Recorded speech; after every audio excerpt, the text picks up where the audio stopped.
Bismillah ar-Rahman ar-Rahim. Hello everyone and welcome back to the channel. It's Friday then. It's Friday night, guys.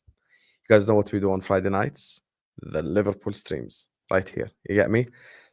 And this has been one hell of a week. One hell of a week for Liverpool Football Club. 6 goals scored this week. 4 against Leverkusen, 2 against Brighton. Only 1 goal conceded. Top of both the Premier League and the Champions League. So, as you guys know, Liverpool show on the clock. Big up to every single person watching, whether you're watching this right now or on the replay. Please do slap that like button on your way in. Do subscribe to the channel if you're yet to do so. Please, it helps the channel out. Hit the like button, subscribe, all that good stuff. And let me start by introducing today's panelists. First of all, the English version of me. I absolutely love this guy. You get me? Even though after midnight, as soon as the clock starts midnight, he starts saying some wild shit, you guys. That's why we love him. Man like Jamie is in the building. How you doing, Jamie, man? Yeah, I'm doing good, man. I'm doing good. Looking forward to this. Best team in Europe at the moment, mate. Hey, no one can deny that. Right now, no one can deny it. So, yeah, top of both leagues. Who would have known? Who would have known? Yeah. Anyway, big up to you, my guy, Jamie. Joining me next is the biggest fraud on this panel by far. You know, Nunes' biggest fanboy. I think he likes Nunes more than his wife does. But we allow him because this is a Liverpool stream. You get me? And joining us on the channel, everyone's favorite fraud as well. And like Endz is in the building. How you doing, Endz? Propaganda, bro. Stop spreading your narratives, bro. That's not even true. But we'll let it go. Go on. We'll let it go. It's your stream. We'll let that one drop. Thank you. But Thank you. big I up, appreciate that. big up. Big up, brother. Big up, big up, big up. Thank you for joining us yet again. And speaking of frauds, LA fraud in the building. As you guys know, he hasn't skipped any single show. Always has time to spread his, you know. You know what? I was gonna cook him, but I can't because he actually hasn't been doing any propaganda this season. He's just been pro everyone, which I respect, except Robertson. So I love this new version. Maybe LA is not that bad for LA Mike. Man like Mike is in the building. How you doing, Mike, man?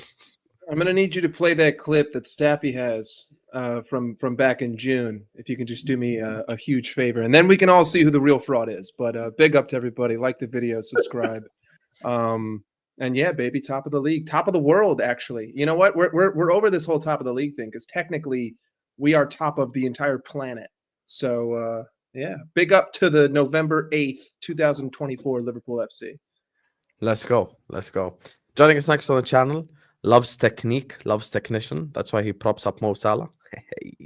Giniesta, ladies and gentlemen. I absolutely love working with G, honestly, because as soon as we start talking about winning quadruples, he's the guy that needs to bring us back to reality, which is perfect for this stream because there's a lot of crazy individuals, including myself, who get too carried away, which is why we need G to just bring us all back to the ground and be humble. You get me? Man, like G is in the building. How you doing, G, man? That makes me sound bad. It makes me look like I don't want to win a quadruple. I want to win a quadruple, people, as a disclaimer. But big up everyone, though, man. Big up everyone, man. Big up to Sam. Big up everyone on the panel. Yeah, man. This should be a good conversation. Can't lie. As you said, we're top of everything. So nothing really to kind of moan about. And our rivals are losing. So it's even better for us. Yes, sir. Hopefully it continues. Chelsea and Brighton. I need 2 blue teams to do me 2 favors. Let's go. Yeah, that's what I'm saying. G always keeps us grounded. You know, you have to sometimes remember where you are in reality. You get me? That's No, your place. No, your place. Dictating tempo from G there because he likes Iniesta. Dictate tempo on the pitch. Joining us. Why do I feel like I have no guys? Is my light normal? Yeah, I think the lighting in the lighting in your room is just different. I don't know if you changed the position of it. It's just different. It's the same exact light, bro. Maybe it's on a dimmer setting, but you look fine. It just looks a little different. Okay, fair enough. I can't have gotten a tan because it's cold as fuck anyway. But anyway, guys, last panelist member, you get me. His camera is not yet on. Always late, guys. Always the reason why we're late. But he called me out because I didn't invite him on. And I've invited him 2 weeks in a row. So his fraudulence will not be accepted on this week's stream. Man like Jerry is in the building. Big up to What's fraudulent about this, man? What's fraudulent about this? That's what I want to find out, guys. What's fraudulent? Luis Jay, when are Diaz you changing that is picture, dad. by the way, bro? That picture kills me every time I see it. Why is your picture Luis Diaz's dad? Have to explain. Because he is my spirit animal. Luis Man's Diaz, What? Senior. Spirit Luis, animal. Liverpool's number 9, baby. Liverpool's number 9. Oh, exactly. Yeah, but that's not exactly. even Liverpool's number 9. That's Liverpool number 9 dad. Yeah, but he Exactly. will be. I'm the one He that will taught. be. I'm the one that taught Liverpool's, new number 9 how to do everything. All that finish, that no look. I was doing that in the '60s, like that. So Nah, I it's hear about, it. it's just about, trying to spread I the need to look at technique, your face ability through the expressions as you team. say all this. That's the thing. But obviously, big up to everyone. Appreciate obviously being on again. Yeah, guys, make sure we're smashing a like, and yeah, let's get into it, man. Let's get into it. Big up, big up. It does, David. It does. It's just, what can I say? Listen, it's his spirit animal, apparently. He just messaged me. He's sorting out his camera, so don't worry about it, guys. He'll be on camera soon. Big up to Red Indian, who says Rio Gumoha finally training with the first team. World is not ready for him. Should be on the bench first. He's fucking 15, bro. He's fucking 15 years of age, my brother. What is he gonna do at 15 years old? Where are we going with this football discourse on this platform? He's fucking 15, bro. 15. 16. Tomato. Habibi, relax, bro. The guy is so I young. think he just turned 16. So Yeah, you're gonna bring him on against Unai Emery? Quantum Come Mustaki on, man. just turned 16. Come on. cooking. Unless he's Messi, listen, whatever, Reddit. I love your optimism, you get me, but let's just take it a step at a time. The guy's a kid still, so let's relax. I appreciate the enthusiasm, though. Anyway, big up to all of you guys. Make sure you guys are liking and subscribing, as my guy Jerry said. Also, guys, I always reiterate this because these guys always give us their time. Please go subscribe to all these guys' channels. Jamie Phillips' channel in the description. Go subscribe. Go subscribe to Endz's channel. It's in the description. Mike Das as well. I'll try get him be a bit more consistent. Subscribe to G's Football YouTube channel as well. It's on in the description. And Jerry as well. His channel is in the description. So go subscribe to every single one of these guys, man. Show them love and support the same way that you show me. Big up to Red Indian for the super chat. Big up to 200 people locked in. Let's get 200 likes ASAP. And as we always start, first segment of this show is Liverpool this week. You get me? So I'm going to start with LA Mike on this one. Talk to me about Liverpool this week. Gorgeous. 6 points, 6 goals, 1 conceded. The only one that we conceded was a howler. It's safe to say that that's not an expected goal. That is a crazy strike from a crazy position by a player who doesn't often do that. With Brighton, I think someone who hasn't really gotten props for their performance, and I know that you're going to hate me saying this, is Darwin Núñez, because if he doesn't make that dummy run, and if he doesn't duck, I want you to go back and I want you to rewatch Cody Gakpo's cross. Darwin Núñez looks like he's going to go for the header, and then at the last moment he ducks out of the way. And by ducking out of the way, he knew that ball was going on goal, and that Verbruggen was basically stone-footed. Which way is it going to go? It passes Núñez, it goes in the net. Obviously, the credit goes to Gakpo, but it's an excellent run and it's an excellent dummy. And then, of course, Mo Salah, inevitable. But that goal doesn't happen if Luis Diaz isn't on the pitch. If Arne Slot doesn't make the sub for Luis Diaz, because when Curtis makes the turn and he starts that counterattack, he lays it off to Luis Diaz. And we all know that if that's Dominic Szoboszlai is going to figure out a way to mess it up. And because it's Luis Diaz, he parlays it back to Curtis Jones. Curtis Jones makes the run. And then Mohamed Salah with the finish that we saw against, I think it was Bologna, the same exact, essentially position in the box.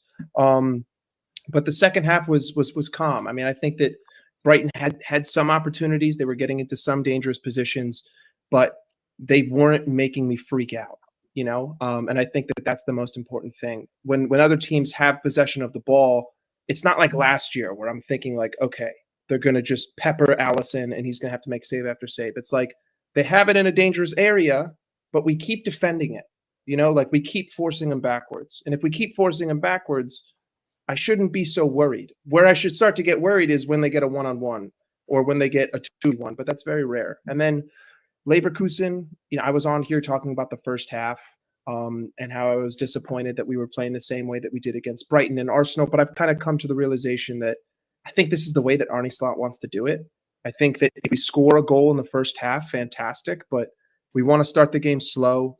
We want to calm everything down. We want to lull our opponent. And then in the second half, we're going to overload the midfield. And then we're just going to start to put the pressure on you. I mean, against Brighton, it was putting Trent and inverting him. And all of a sudden, we started that half, boom, just all over their side of the pitch. Whereas in the first half, we couldn't really deal with the press. And then against Leverkusen, first half, not too many crazy opportunities, a lot of block shots. And then the 60th minute comes, just like Brighton. And all of a sudden, we're just peppering them. We're getting into dangerous positions over and over again. We're bypassing the press. Leverkusen doesn't have the energy to press us anymore. They had a couple of opportunities, but they all came when we were up 2-0. And I think maybe the Boniface header was probably the most dangerous one. But players miss that. That happens. You could have a clear-cut chance right in front of goal. Joe Gomez, we've all seen it against Brighton. No one within 5 yards of him. He messes up the header. It happens. It's one of the most difficult ways to finish if you're not a striker. But yeah, I mean, I'm loving what I'm seeing from this team. I'm loving the adjustments that Arne Slot makes. I'm loving the substitutions. I'm loving Luis Diaz down the middle. And we're winning games convincingly when the final whistle blows. So I'm beyond happy. Jamie, I'm gonna go to you next. Yeah, look, the Brighton first half was a shit show. Let's be fair here. Yeah, it was. It weren't great. I don't know what it is. Slot's gone to this 4-2-4 formation to start games in recent weeks.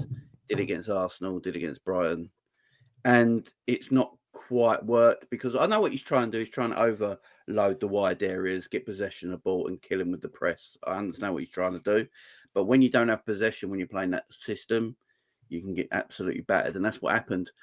And when he changed it up in the second half, especially bringing Curtis Jones on, putting Diaz in that 10 area, and he goes back to his 4-2-3-1 formation, we have more control of the game.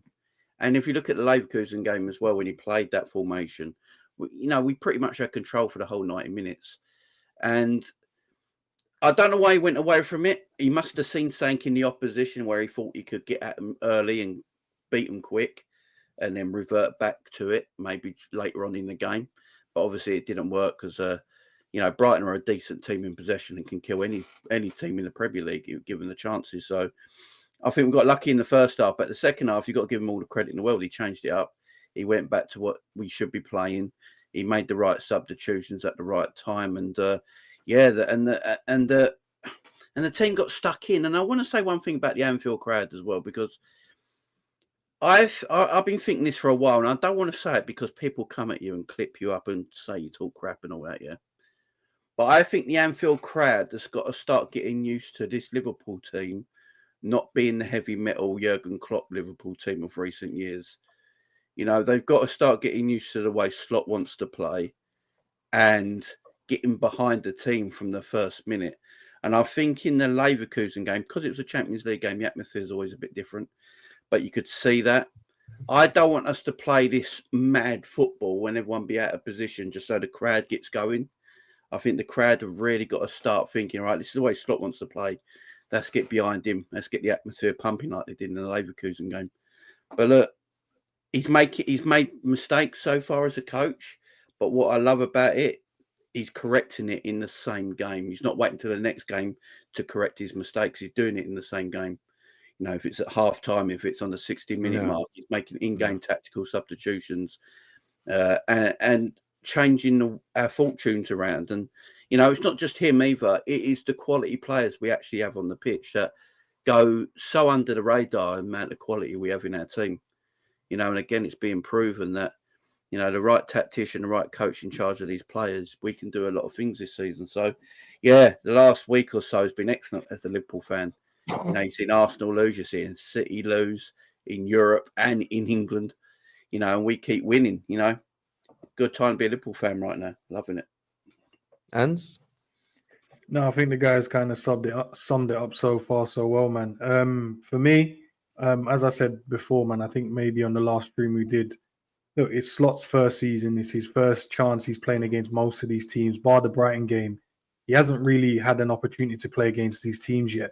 So whatever he's doing tactically or making subs, he's still learning. He's still trying to find different solutions as it goes on. And if he can find solutions within the game, that just makes me a bit more like happy that I think when we play these teams again, he's gonna be ready, tactically ready from the off instead of trying to fix it in the second half.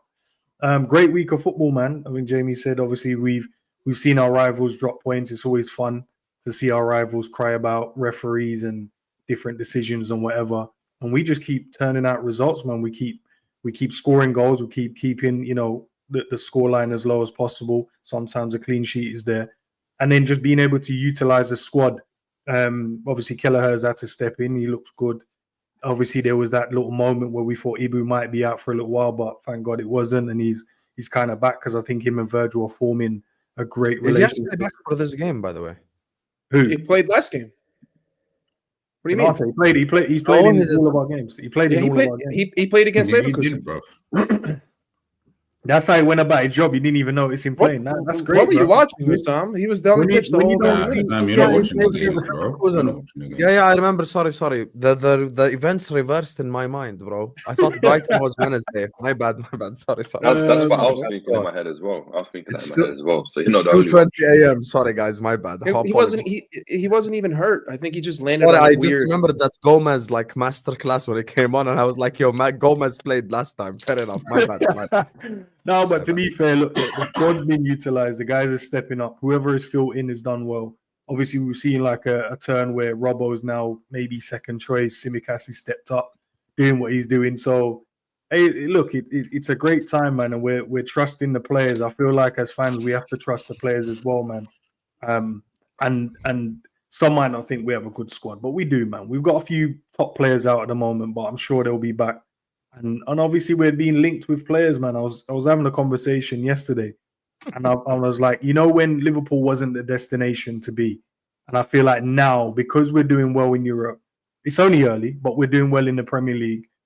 Everyone's looking at what Arne Slot is doing at the moment, and I think now Liverpool might just be the project. Certain players that we might be looking for, they might go, do you know what? Actually, this might be the right place for me to be. Where before there was a bit of doom and gloom around the team. They had this, they had that, and no one really cared about us. It was Arsenal, it was the Chelsea, it was the United. Everyone wanted to go everywhere else. I feel like now we're in such a good place, man. We just have to keep winning football, man. I do want to talk about the transfers a bit later down the line. And Cool. this- No problem. Just keep winning games of football. Okay, Keep there is an finding elephant solution in and the we'll fucking keep room. going. Big elephant as well. You get me? Hey. No, we're not doing this. We're not doing this. Mike, hold your thought. Let's talk about Liverpool first. Let's talk about the football first. But yeah, that's all I've got to say, bro. Okay. Giniesta. What's not been said, man? Yeah. No, it's been a good week, man. Especially like result-wise, it's been good. Performance, not really. I agree with what Jamie said about the Brighton game. That first half, it was shit. Definitely turned it around. What I do like about Slot though, above everything else that we see, is that he does seem to. It's like he notices where the team is going wrong in that first half, and then second half of game, because you're noticing if you watch. I'll be honest, most of our games this season, the first half hasn't actually been good when you actually think about it. I don't know what it is. I don't know why. I know he's spoken about, when teams face us, they set up a bit differently, which is fine. But it happens a bit too frequently, which is also a problem. So that I do think that's something that Liverpool do need to fix long term, is that it can't be every game that you play that you seem to not really be able to click into gear, because you can't then always rely on the fact that you may have a better second half. Eventually, that's unsustainable. It will run out at some point, in time. But for the moment, what he's doing is realizing what's gone wrong, or what's just maybe not right, or how other teams are set up to play. And then he changes what he needs to. And it's not even crazy changes, by the way. He's not doing a madness. He's literally just tweaking the team a little bit. Certain player might be too deep, so he pushes them up. Whatever it might be, he's doing that. And that's what I like about him. He's proactive. He's very, very proactive at what he does. So yeah, like everyone said it, like just continue what you're doing. Really, really and true. Yes. But one thing he will say is he seems to know that, or the way I look at it anyway, is that I don't get the vibe that he thinks that this is that great. He just looks at it as we're winning, so we're winning, if that makes sense.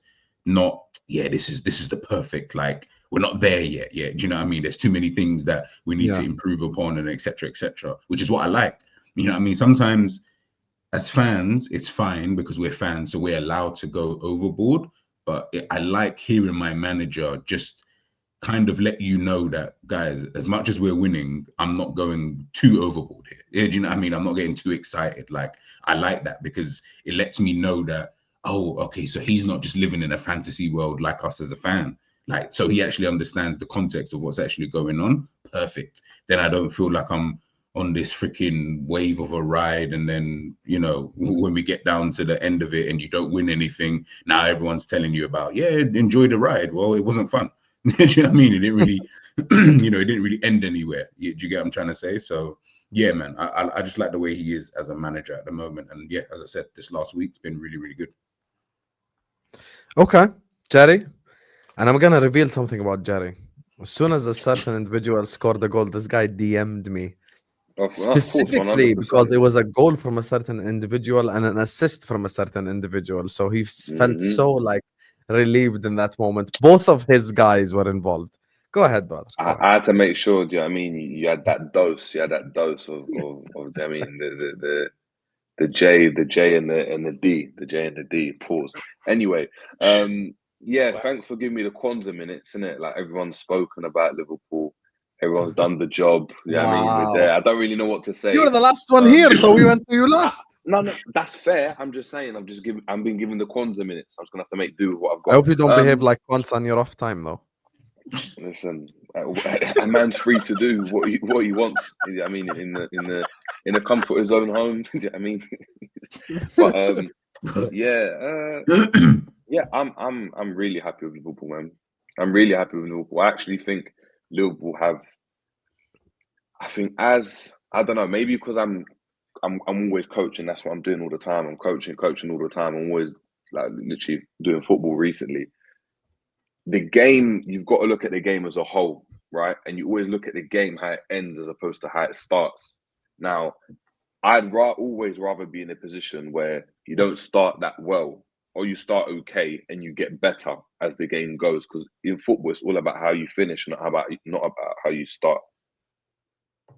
I think Liverpool have been excellent purely because, as G said, I think there's another Liverpool can go to. I don't think Slot's sitting there thinking, oh yeah, like, this isn't good. I think the Brighton game, I think we're really, really poor. But as a whole, I think he looks at it and is like, well, yeah, this is like, do you know what I mean? I've just come into the club. They're still not playing at my level. I'm still trying to get my philosophy across to them. I'm still trying to get, you know, them to understand what I'm trying to do to kind of manage that risk and reward, which you keep speaking about. I still haven't got my players. Do you know what I mean? Like, all these things that other managers are afforded. I haven't had time, right? So time, players, being able to get his philosophy across. These are all things that, do you know what I mean, he hasn't had the benefit of, yet he's still been able to get results over the line. Now, it's a very weird game, football. When you look at Liverpool at times, we don't dominate in the same way certain Jurgen Klopp teams dominate. We don't play, you know, the football that certain Man City teams dominate. And I think there'll come a period where obviously Slot will want to go and do that to a certain degree. But I think Liverpool dominate the game by controlling the game with and without the ball. So even when Liverpool don't have the ball, and I urge people to watch, Liverpool control where you attack, how you attack, what type of passes you attack. And if you're able to get past the press as well, they still got that mentality with them where they work really, really hard defensively. Now, there's two sides to a game. Of course, every fan wants to go and watch their team dominate offensively. But with Liverpool dominate teams defensively a lot. Because you look at teams overrunning, like even Brighton, I know they overran this score. Obviously, they were really bad. But a lot of the time, you know, teams might have a chance. But it's not really a chance like that. It feels like Liverpool are going to concede, but they don't really concede. There's no shot on target. A player makes a last-ditch tackle. And for me, that basis then enables Liverpool to go on and, as G said, win games in the second half of games, or win games later on in the game, as you start to understand what these teams are doing. And I think, again, the players are learning, Slot's learning, And no one, I mean, I didn't. No one would have thought Liverpool would be 14 games won. Do you know what I mean, at this point in time? And I think he's tied with Mourinho. I think he's ahead of above them. Conte, ahead of Avram Grant for wins at this stage of his career. I hope our season does not end up like Avram Grant. I hope so. That's No, the I last hope not. thing. But you know, Conte, Jose Mourinho twice. You know what I mean? I think he's ahead of Jose Mourinho the second time, ahead of on level with Jose Mourinho the first time. If we were anywhere near them, and you looked at that list, I think 9 out of 10 of those, or 5 out of 6 of those managers had all won the league. You know what I mean? So when you're looking, you're like, oh my God, he's come in and he's done this. All right, well, the only way is up. And even if Liverpool, I mean, no one expected us to be here. Even if we were to go and drop off, I'm looking at it and thinking, yeah, but in 2-3 years' time, look at the progress this team would have been under with signings and stuff like that. So I'm really, really calm. Like, I'm probably the most calm I've been as a Liverpool fan since I was 16, 17, which is mad. Do you guys think as well that Most calm you've been since you're 16? We won the league, brother, like 4 years ago. We did. No, we did. But that was like, I was still not calm because we've not done it. Do you remember? Like, the first time. The first time we won the league, I still don't believe it's going to happen. And we had the the fear. I believed for the first time when Mo scored against Man United, we won 2-0. That's the first time I fully believed on a real, like fully believed. That was the time where I actually, you get me, fully believed. Let me just do a couple of these super chats before you open up the floor, so we can have all our debates and conversations. Find the picture of Rio's dad. That's what David says. Rio's dad is probably as old as some of us on this panel, bro. That's why I was telling Red Indian early on, relax, Habibi, he's 15. What do you mean Aston Villa ain't ready? Brother, calm down. He's 15. He's 15. We're dunking on Real Madrid, is what Redline and Tiranga, you get me, is saying. Yeah, here we go. This is where, this is why we need G on the stream for stuff like this. Guys, relax. This is Real Madrid in the UEFA Champions League. But if it's your opinion, Redline and Tiranga, I respect it. Jones the 10 now, please. Not man like Yo-Yo. Who the hell is Yo-Yo Toure? Soboslai? I think the fact that you even put Toure next to his name is an insult to even the fake version of Yaya Toure. Yaya Toure has more technique in his weak foot than Soboslai has in his whole body. So let's stop it. Respect Yaya Toure. That's one of the greatest ever Premier League midfielders.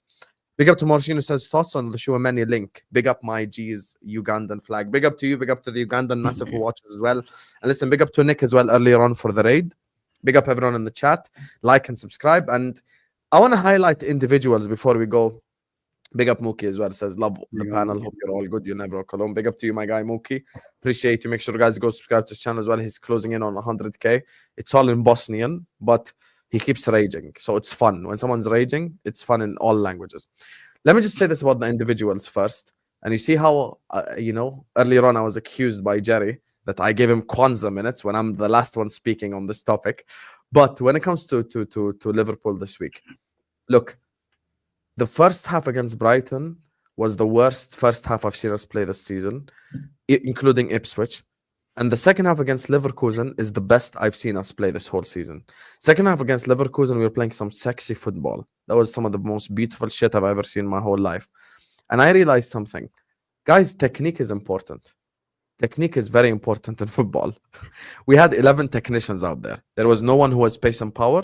There was no one who can't control a football. There was no one who can't pass. Tsimikas, regardless what we think of Tsimikas Robertson, now someone will come tell me we need a new left back. I agree with you, but that's not the point. We're talking about who we have right now. Tsimikas is technically superior to Robertson. And obviously Diaz obviously technically superior to Nunez. And Soboslai wasn't on the pitch either. Now, I'm not trying to go like in on Soboslai or anything. I'm just saying we had 11 players, including Kelleher probably, who could keep the football pass. And I feel like that helped us. In the first half against Leverkusen, K-Mac was right on the halftime show. We weren't actually that bad, because we limited Leverkusen fully. Like, we fully limited them. They had no real chances, no nothing. And we just striked, and it's like in the second half. Boom, directly. And I think in that second half, Curtis Jones made a pass forward. And I think there is, Slot himself said it. You get me? The guy has a kid now. So maybe he's a bit more mature or something. But this is what we want to see more of. And I'm all for this midfield sticking around. I'm all for these three playing together right now. And we do have to highlight individuals, which is this section, as you guys know, we're a bit more open floor and stuff. no formalities. There is a guy I do have to speak about, and then I'll give the floor to you guys. You get me? He came from Barrancas, you guys. Colombian. Played as the striker against Leverkusen and scored a hat-trick. And actually, his second and third goals were more like striker instinct more than anything else. Correct place at the correct time and score a goal. And first of all, credit to Slot, who said he didn't want to give the Bayer Leverkusen center backs exactly what they wanted to play for. He gave them something different with Luis Diaz. And credit to Luis Diaz because consistency is king in this game. The reason why all 6 of us, except Endz, rate Mo Salah is because he's done it for 7 years. The same reason all of us rate Van Dijk. The same reason all of us rate Alisson. Consistency. I want more of this from Diaz. Obviously, I'm not going to put expectations to score a hat-trick every game, but when you're in front of goal, be decisive. Whether it's a pass or a shot, just be decisive. And I feel like he's done that. He's been doing that this whole season, to be honest with you. And we might have found a successful formula with these 3. And with Luis Diaz's improvements, with Curtis Jones' improvements, see why I put him top 5 in the power rankings? I know ball. Big up Curtis Jones, my baller. You get me? Curtis Jones, who passes the ball forward. You're now my baller because you're not doing sideways 24/7. So big up to you. And yeah, it's just beautiful to see. With the Luis Diaz situation, you guys, do you think he can keep this up? Do you think in May we'll be having similar conversations with Luis? I've been saying this for 12 months now that I've been wanting Luis Diaz to play through the middle. I've been saying it for over a year now on my channel constantly that Luis Diaz should play through the middle because he sort of comes alive in the box. He really does. He's actually a pretty good finisher. He's actually quite good in the air as well. And he's very strong. He's got that wily strength, ain't he, where he's so skinny, he doesn't look strong, but he holds the ball up well. He's good with his back to goal. And I think there was a bit in the game against Leverkusen when someone pinged the ball up to him. He chested it, took it down on the chest, turned, and then got clipped and got the free kick just on the edge of the box. Yep. Yes, I remember. End of the first half. Yeah, Diaz has got that quality in him. And because I've always said it, I think Cody Gakpo keeps possession of the ball better in the wider areas than Diaz does and allows us to push up more. And I think Cody Gakpo is also a better crosser of the ball than Luis Diaz is. He crosses the ball really well. He's actually got a really dangerous cross in him, especially when he cuts in and does that whipping cross that he does. He scored one with him. Yeah, I just feel like, Jamie, yeah. I'm sorry. I'm sitting here. I'm not attacking you. Are you one of the people that wanted Gordon to replace Diaz? That's the first pick. I wanted Gordon. Did you want Gordon instead of Diaz? It was. We need definitely. I admitted publicly. I wanted Gordon as a left. I don't lie. Over Diaz as left wing because, as I said, I've been saying I want Diaz as a centre forward for 12 months. Jamie has been saying that. So you didn't want to get rid of him. I wanted him as a centre forward. Mike, you wanted to get rid of Diaz for Gordon as well, don't you? No, I did not. I never said I wanted Anthony Gordon. Never in my life have I ever said. Fucking liar. No, that's bullshit. You're gaslighting me. I have never said the word. Everyone forget that these videos are live on YouTube, so people can go back and watch it. At least I own it, and Jamie owned it as well. We both owned it. I wanted him. I actually think Anthony Gordon works in this Liverpool team, by the way. If we had him. Does. So it's not a fact of that he's shit or anything. I actually think Anthony Gordon's a very good player. And I think he's another strength to our bow if we actually had him in our team right now, because you can still play Luis Diaz through the middle and Gordon out on the left. So I still think he's a very good player, and if we all go for him, it wouldn't bother me. But I've been on this Diaz train thing playing through the middle for over a year now. I just see the talent that he's got better in central areas of the pitch than he has on the left-hand side. I just like when I see a player's talent and they're not performing to the level they should, I always feel like, what can we do to make him better? Look, and it's centrally, I just look at his strengths, his skill set, and he's actually a very good finisher. It just suits playing through the middle, man. And Cody Gakpo does things better off the left-hand side that I prefer, like the way he can hold it up, the way he can cut Gakpo inside. is a better crosser than Diaz. Yeah, and his crossing ability. His crossing ability is a threat. We don't have many of that. So I think Slot said he puts Diaz there because of Jonathan Tah. Big up. I just wonder now if he's falling on something that works. You know, when managers sometimes change the system and the formation and it works and they were shocked by it and they keep it for a while. I just wonder if he's going to keep these three now, because Diaz did come on against Brighton and played centrally. That helped us get back in the game as well. So maybe he's falling on sight now and he goes with his front three against Villa as well. I'm thinking about it, like, why would you change it? They just banged 4 against Leverkusen. But I'm going to put you all under the spot. Jota's back fit magically for Aston Villa. Do you play him? No. Jota.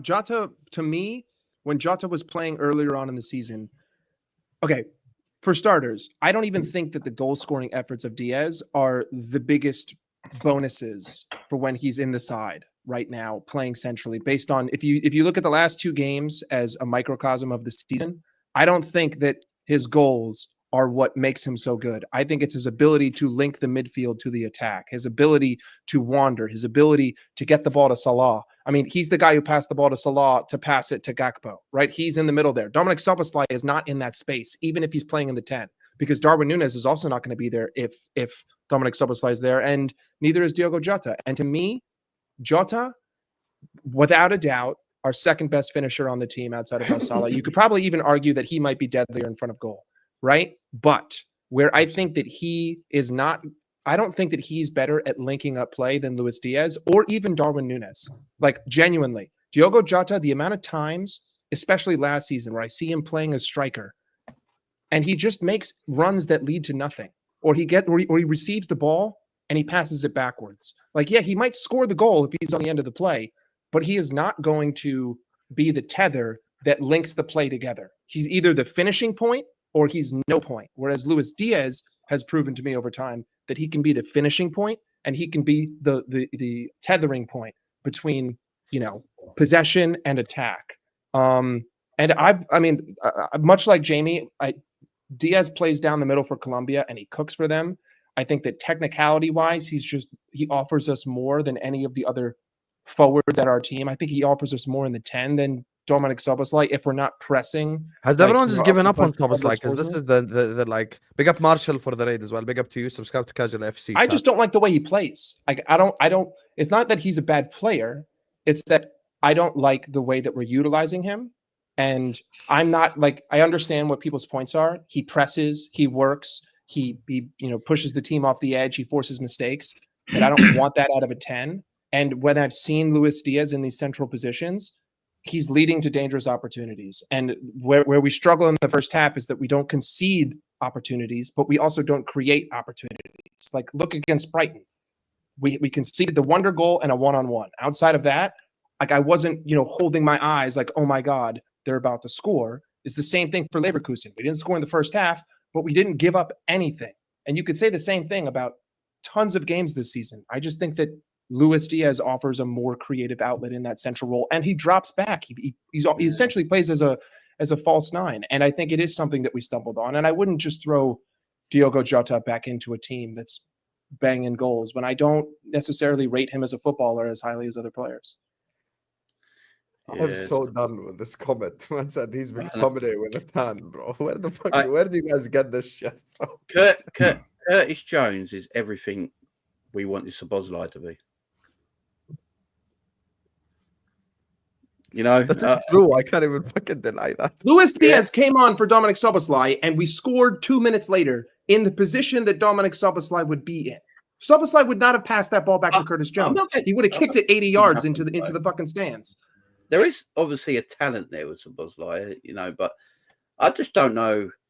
I seriously don't know how you get the best out of Szoboszlai at this moment in time in this Liverpool team.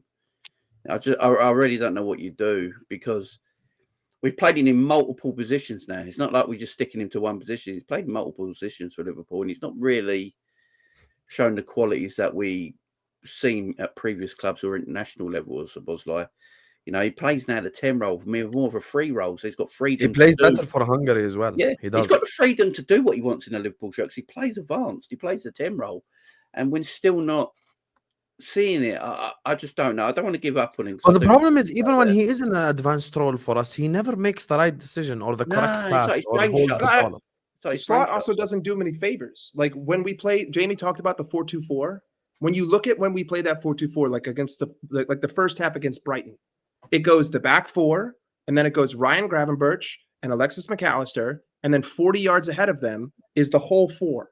It's Soboslai, Nunez, Salah, and Diaz or Gakpo, whoever was there, right? So it's 4-2-4, but Soboslai isn't playing as a midfielder. He's holding hands with Darwin in the center of the pitch, 40 yards away from the ball. Like, I think some of the reason why he doesn't look good is because of the way that he's being positioned. It's that, but I'm also not negating the fact that like his touch has been poor this season, his decision making has been poor this season. But tactically, where he's being asked to go, he's not an option. So he's not receiving the ball, which is what I want my 10 to do. I want him to drop deeper, not be at the front line. To be fair, pressing. Mike. To be fair, Mike. Though it's only when we haven't got the ball, isn't it? Like when you look at it, when you actually look at it, even like an Erdegaard for Arsenal, when they go and press and they go into their 4-4-2, it's not a 4-2-4, but he's still one of the highest. That's pressing. I think when we have the ball, he does that though. No, because he does that because he needs to be in between the lines. So if you've got a player like Nunez that's stretching the pitch, he needs to be in that pocket. That's why he's there. I think the argument is is he going to play better if he's got space in front of him and he plays deeper. But if he's playing in that pocket, he needs to operate in between that midfield and the forward. And of course, sometimes they'll go and rotate. So if the forward drops in to get the ball, he's got to make runs in behind. But if the forward's on the last man, he needs to operate in that space. Otherwise, if he drops deep, there's no one in the gap there at all. And then you're forced to go out wide and just put balls into the box. But you can't keep possession like that. I think personally, I just think it's a confidence issue. I think the guy, as Husam said, he's getting in the final third. He's passing when he should shoot. He's shooting when he should pass. I mean, he looks like a player that's just like, you know what, nothing's working out for me right now. I'm just gonna run, innit? I'm just gonna run and work hard. That way, I mean, I'm giving my all, and hopefully, I mean, one day or another, I might become confident because you compare it to Ryan. I don't know what you're saying. 16 out of 10 opinion, Ryan. 16 out of 10. But you compare it to like how he was when he first came, right? Like when he went last season, he was really, really, really good. But it's like he came in with a confidence. There was an assertiveness. When you looked at his strikes, there was an assertiveness to what he was doing. He was like, I'm going to take this shot, and I'm confident with it. Now you're seeing him. He's got the opportunity to take the shot, and he's taken an age to hit it. Yeah. And he's like, no, I'm actually going to pass it. And then the opportunity goes. I think he's the type of player that he needs confidence. I think if he gets the confidence, I think he'll be fine. And he'll play similarly to how he did when he first came. And yeah, he might not be an Erdegaard type of player, but I think he can still be effective. But it's just about getting his confidence. I think you just got to take him out of the team and just let him sit on the bench. Given a choice, would you guys sign a 10 or a DM? 10. DM. You can only choose one. DM. We're not conceding opportunities left and right. I'd sign a 10. And we It's ain't in possession. We're scoring a lot of goals as well. So you know what I'm saying? Like, it don't make no difference. either way, we're scoring goals. We need someone to kind of shut out the stupidity. Do you know what? I've been sitting there listening to you. Who's guys, the best 10 in world football right now on the whole planet? No one. There isn't one. There actually isn't one. There is Musiala. Okay. Who's the best DM in the world? Let's say I wouldn't buy. Well, right now, Gravenberch. Yeah, because Rodri's injured. Okay, so if you guys had the choice between Musiala and Rodri, you'd get Rodri in. Let's say they're both the same age, so no one has that out. Yeah. The team would be way better with a Rodri than they would be with a Musiala, and I love Musiala. Do you know what it is? It's more in possession. I've been talking about DM the whole time, but now I'm low-key going like. But do you know what it is? Actually, it's in possession. It's in if possession. If I sign a 10, bro, like we're also forgetting about we're forgetting about Elliott though, Husam. Like I'm just sitting here and I'm realizing that Elliott hasn't even been on the pitch for the regular season, and I think that he would help. I think he would help tether the midfield in the front line, and maybe after Elliott came back, my entire opinion would be completely different because Elliott could do the job. I think that Luis Diaz could do the job. And if you were to get like a Zubamendi in, that probably like long term would ensure more security. But Zubamendi or Musiala then. Let's put it that way. Zubamendi or Musiala. You can only sign one. No fence sitting. Choose one. This is a tough question, you know. This is not Zubamendi, and I don't think he's all that. Zubamendi. Yeah. You know, Mike, I understand where you're coming from, but I'd still say Zubamendi. Listen, it's fine. I mean, I completely forgot about Harvey Elliott. Curtis and Elliott both can play the 10, to be fair. And so could Luis Diaz. So guys, are you guys saying now anyone that does well in a position, we just gonna just say play them in that position for the remainder of the season? Did they come in and do well for a game? No.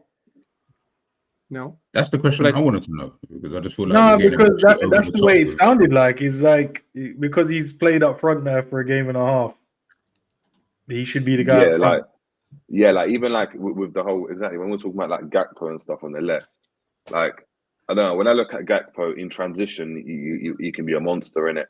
When a team sits back, all I see him do is run down cul-de-sacs, cut back in, and then just put a ball into the box. And 9 times out of 10, the cross is not that great.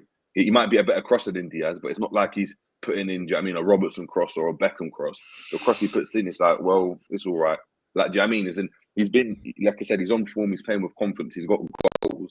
But when you look at his goals, a lot of them have been in transition. When teams sit back, I don't want to see Gakpo out wide. All our goals come in transition, though, Jerry, even this season. Yeah, but would you say? All our goals come in transition, even this season. No, but they don't. Even if you look Most at of them. no, of course. But I'm saying even if you look at the types of goals that even like Luis Diaz has been scoring, it's I've got to take a touch inside the box, I've got to cut inside, I've got to do this, or I'm doing a 1-2, and then even Salah's goals 1-2. Can we get it here? And then put a ball into the box. Of course, we're going to catch teams on transition. I'm not taking that away from Gakpo. But what I'm saying is, when you're playing against teams, the majority of the time we're trying to keep the ball in their half. Right? Slot wants to play football in their half. When you're doing that, a team just sits back and gives you the ball. You need a bit more creativity. Hence why Mike's talking about having a number 10 and getting an Erdogan. Because in transition, Soboslai we've seen it even this season. He might make the wrong decision, but we eat teams on transition because you can carry the ball and he's running and you check the stats. The progressive runs are great. But when the team's sitting back, I don't like Gakpo out wide. I really don't. And that's why I don't like Diaz out wide either when teams sit back. Because Diaz is cuter. Diaz can operate in those pockets. And when you talk about keeping the ball, Gakpo keeps it. You don't rate Gakpo, Barry?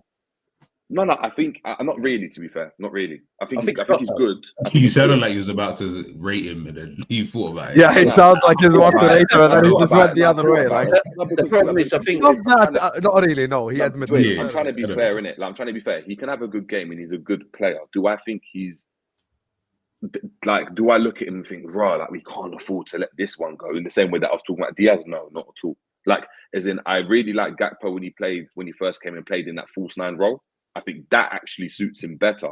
I think that suits him better because I think he's really sound. When he drops in, he can play as a midfielder. I think his hold-up game can be a bit better as well. I think he can be better in the air and stuff. I think out wide, it's like because of his profile, he's so tall and like powerful. It's almost like he becomes like a Rashford, like a B-Tech, where he runs down a cul-de-sac, cuts back in and just puts a ball in. And it's like, no. Can you go and keep it in those areas? We need you keeping those areas in those pockets to then allow a Jones to operate, to allow like a McAllister to get on the ball on the outside of the box, block, and then find passes in those pockets, like you would, like when you look at Arsenal or look at Gundogan.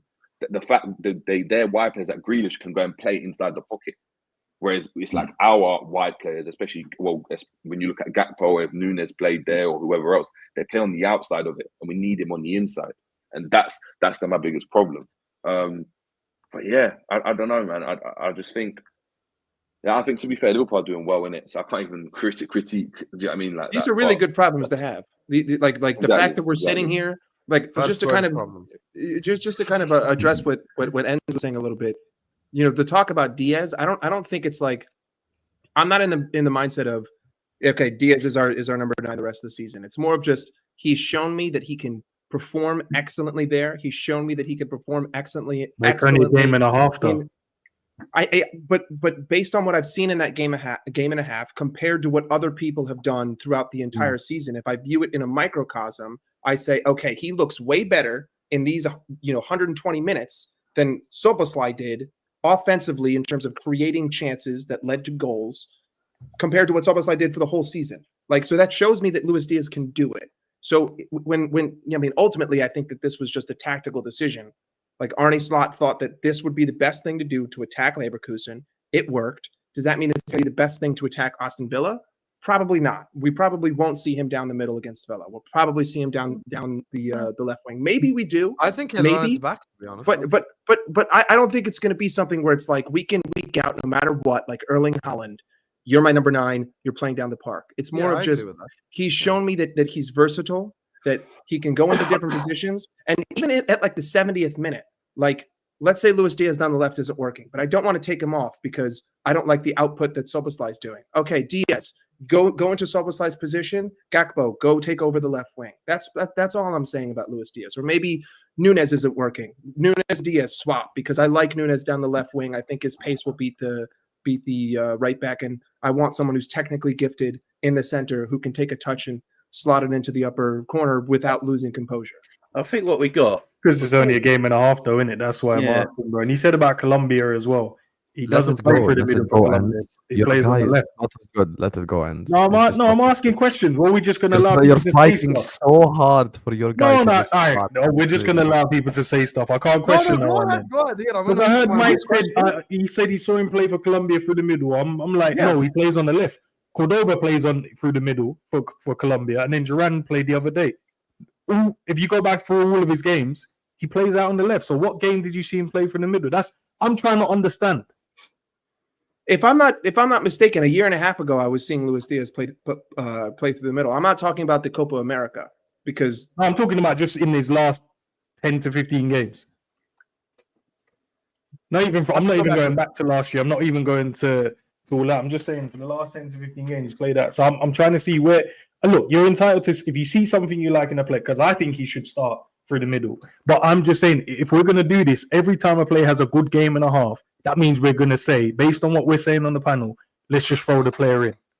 If Robbo comes back and has a good game and a half, then were you going to say Robbo should start now? Because he's been shit. No, that's what I'm saying. But that's what we're doing with Luis Diaz now. That's what we're actually saying now. We wouldn't do that for Robbo. We wouldn't do that for Bradley. We wouldn't do that for Kwanzaa. I think with the forwards that we've got right now, we can set up differently, maybe against different opposition. So against Leverkusen, Slot thought it was tactically better to play Diaz through the middle because of the way Jonathan Tah plays.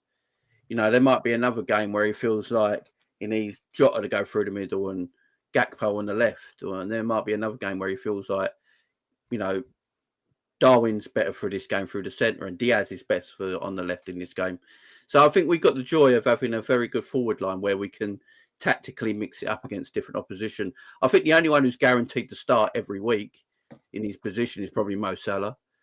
But I think you can mix it up with all the other guys. You can sort of mix it up because Darwin can play central and left.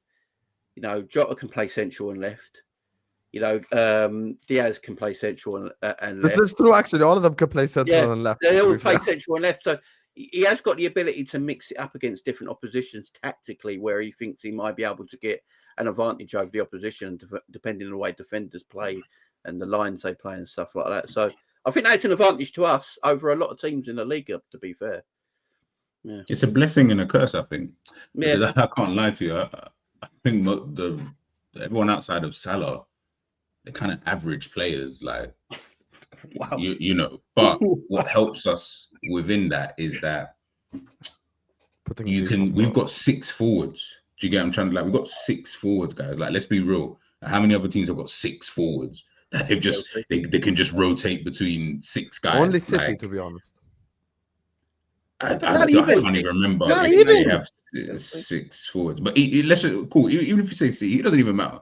I don't know many teams who are able to just do that. So let's say you take out one, obviously just Salah. Yeah, so you got 5 forwards. Still, you got 5 players that you can rotate between. Like, of course we're lucky. That's the blessing that I'm talking about. But then there's as Endz is saying about, you know, like the whole Diaz thing, playing through the middle. I'm like, yeah, nah, I'm all right. Like, just put Nunes back there if you're going to play with a striker. It was great. Yeah, you did it against Leverkusen. All right, I get it. Fair enough. But just put Diaz back out wide and then put your Darwin Nunes through the middle, because then I just feel like with these players, none of the, like, at the moment, Diaz has probably shown the most consistency that he's ever shown at this club, and he's probably the second most ever in his fucking career, probably.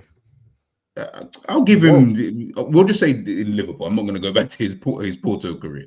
Anyways, like where he's showing this level of consistency, the other guys are not really showing that. Like we're not really seeing. Obviously, Jota's injured. Nunes can't really score goals. Gakpo, he's playing these like cup games every now and again, and he'll score his odd goal here and there. Fair enough, but like we've not seen them really have that level of consistency to really trust these guys. This season will be a big.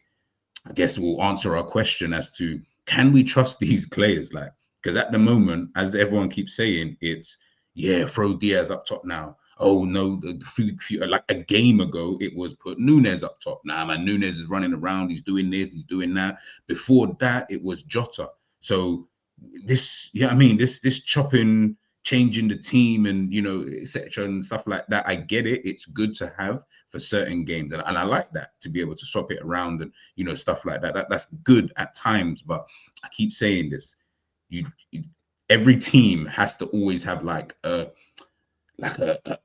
core 11, like a starting 11 that you just know this is my starting 11, like give or take every single week. The rest are more just supplement of that. And at the moment, I look at the team and I'm like, couldn't really tell you outside of the defense what the rest of the team is out and add Salah. Midfield, I don't know. Elliott might come back in. Szoboszlai was starting the season. Curtis Jones is now in here. The forward line, I don't know. And Gravenberch, sorry, he's another guaranteed starter. Like I said, I think this is great for now. Perfect for now. Keep it going. No worries. I don't see that as like a viable thing possibly moving forward. Jay, do you think, because I understand what you're saying, it makes sense as well, but do you think he's doing this because he hasn't got his number 9 yet? The way he wants to play? Possibly. Because he's got, obviously this is not his squad yet at the moment, he's using Klopp's players, and that's right, and he's doing so well with it, obviously. So he might not have his number 9 yet. I mean, we've been linked heavily with Mamouche and players like that. So that is true. That is true. Is he experimenting with all this because he's not sure of the 9s he's got at the club who's the best fit? Because Jota's played there, Darwin's played there, now Diaz has played there. Is it just to get an idea though? Is it not a good thing that we've got a players that can play multiple positions, but we've got a manager, as G said, that can recognise certain things that say, "Oh, I know how that back three of Jonathan Tah operate. I'm going to change that." Because I always spoke about, in certain games being able to go and look at and a la Mourinho when he was at, listen, we need some steel in the midfield against someone. I put Kurt Zuma in there. He's just going to man mark someone. And you look at the lineup and you're like, oh my God, what's going on here? And all of a sudden you see it's like a tactical masterclass because no one expected Diaz to play down the centre. Everyone thought, oh, Gakpo false 9, 2 10s. When you saw it, you were just like, no, he was playing straight down the middle. No one expected Diaz to play there. So is that not like a benefit? Is that not something that you look at and be like, like we've actually got a manager that can be cute and look at a profile and be like, his assets or his attributes will make it difficult for the opposition. You know why I'm saying this right now, G? Because we're winning. Because you're old enough to remember. Exactly. Claudio Ranieri, what was he called? The Tinker Man. Because of how many times he changed the starting 11s and stuff like that. And Chelsea never won the league with him. They got another man after him, Mourinho, and then they won the league. So it's a positive, but there are. I do think stability matters as well. Like I'll give you a prime example. Diaz right now is probably on cloud 500. Scored a hat-trick, Champions League, got the ball, got the match ball, everything. I'd start him at striker just because you scored a hat-trick in your last game. That's enough for me, like as a reason. I don't need any more reason. Whether it's like you've never played there before, blah, blah, blah. You just scored a hat-trick in the Champions League against Leverkusen, German champions. I'm running it back you in the 9. And guess what? If he scores against Villa and we win again, I'm running it back the game after. I'm running it back the game after. I'm running back the game after. So I do think stability and like and obviously like I'm not gonna speak for you guys, but I am a little bit. Our best midfield 3 right now, with who's available, is Gravenberch, McAllister, and Jones. Those are the 3, in my opinion. I don't know if you guys agree or not. Everyone agree here?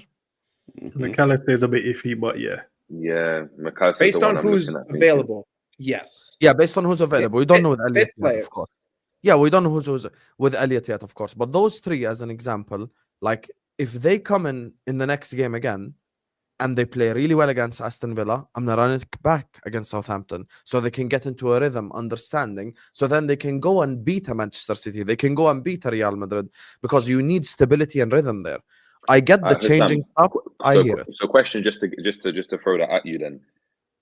I believe in obviously the stability at the back, but are you more in the camp that, you know, like a manager's got his set way, he's got his players, he doesn't change and he just plays one way? Or are you the type of person that likes what Mourinho or Benitez used to do, where they would go and play a certain player in a certain game, or even like Alex Ferguson, where he's at Ji-Sung Park's playing on the right-hand side of midfield? Because Pep does it too. to offset what the other team are going to do. Are you more in that? Are you not? Yeah, but do you look at that and you look at, oh, I like that style of management, or do you look like the more Klopp? You can be successful with both styles as long as it gets results. No one will complain. Of course. No one will complain. What do you think I gets get more it. You look results? at the Leverkusen centre backs. You're like, you know what? Nunes is not going to work against these guys. Let's go play Diaz. Unorthodox. They don't know what to do with them. I understand. I'm with you. Yes, but my point is right now. Let's assume that Nunes would cause more trouble to Aston Villa centre backs for the sake of this argument. He won't, because Diaz is just better overall as a footballer. But let's assume for the sake of argument that that's the argument right there. Just because Luis Diaz scored the hat-trick playing in the 9 in this game, by definition, he must be the starting 9 next game, which is what I'm talking about: stability, form, instilling that belief. So you can have a happy medium where you're not changing shit every game, but at the same time, if you do need to change something, you change it. Because the game after the international break is Southampton in the Premier League. If you're going to experiment something there, I get it. But right now, while Diaz is flying in the 9, just scored cloud 9, let's go. Run it back. Do you think Villa will set up for that then? Watching what he did, do you think they'll set up for it? Or do you think they'll just like, who cares if he plays in the 9? I think Unai Emery will come to Anfield to defend regardless who we play. We could play Mo Salah up top. He's going to defend. He's going to park the bus. He's going to be defensive. I don't think Emery's going to play exciting, sexy football because he just lost 5 in a row. Remember what you guys said last Friday? You're like, I can't see Emery losing 5 in a row. Guess what? He just lost 5 in a row. So, yeah, we're in this position right now. So, True. Yeah, I've got. Anyway, before we carry on this argument, I know Jerry and G have to go. So big up to you, Jerry. Thank you so much, my brother, for joining us. Big up to you, G, as well. Guys, their channels are in the description. Go give them a subscribe. Go show them love. Big up to you. Big up to you guys. Big up, guys, man. Big up. You know, Husam, just really quick. Now that you're talking about Emery, there's a stat that I noticed while we were talking that I think could lead into Aston Villa. But if you look at our last 7 games, home and away, 4 away games, 3 home games, we've possessed the ball significantly more in every single away game, and we have not possessed the ball significantly more in every single home game. We possessed it less against Chelsea, against Brighton, and against Leverkusen. We possessed it more against Crystal Palace, Arsenal, Leipzig, and the last one was some other team that I can't remember. Chelsea? Well, no, Chelsea was at less. We had less possession than them. Yeah, we had less possession in all of our home games, more possession in all of our away games. I just feel like, what do you guys think of that? Because to me, like, I can see a clear difference in the way that we play at home versus the way that we play away. And seeing that on the numbers is like, it's weird because you wouldn't expect us to have less possession against Brighton at home. You wouldn't expect us to have less possession against Chelsea at home. You wouldn't expect us to have less possession against Leverkusen at home, especially considering the fact that we beat them 4-0. In terms of possession, you know, me and you were in complete agreement in the Leverkusen halftime. Because, like, we sat there and we spoke about it and we were like, listen, I am worried. But maybe K-Mac was right in terms of, like, maybe we're just kind of burning teams out. We're going to let you do all the running. You can keep the football, but then we're gonna strike in moments, and I feel like that's what we can do. Like, it's almost like we're picking and choosing when to attack. And also, one thing also we have to take in consideration, to be fair, is the quality of the opponents. I mean, Leipzig away is easier than Leverkusen at home, on paper at least. You know, mean, but like even Arsenal away, that's Arteta terrorism right there. Most of these teams are not like possession-based teams as well, innit? So it all depends. They might change it up based on what they think or expect we're going to do from a home standpoint or when we're away. I feel like we know we need to control the game more away because we know that the impetus is on them to attack. They're at home. They got the crowd. So we have to make sure we keep a control. Yeah, we have to shoot the crowd as well. Yeah, but when we're at home, we're like, all right, you can, whatever, you're going to do your running around. But there will be moments like what Sam said. We're going to just pick and choose the right moments to just pick you off as a team. And that's what you've noticed what we've been doing. And obviously, Arsenal and Chelsea, they're two good footballing sides, you would say. They've got players in their midfield area that can keep the ball and stuff like that. But, you know, Crystal Palace isn't a possession-based team. Yeah. So you expect to have more possession than them. Brighton is a possession-based team, so you expect no matter if you're home or away, you're going to struggle against them because they got players that don't mind keeping the ball and they play out really And well. we completely struggled in that first half as well. We did. I think the way we set up in the Carabao Cup game should have been the way we set up in the Premier League game, but obviously changed it. The way we set up in that one, I think we had more control. The way we had two players in each third, which then stopped them from counter-attacking when they could.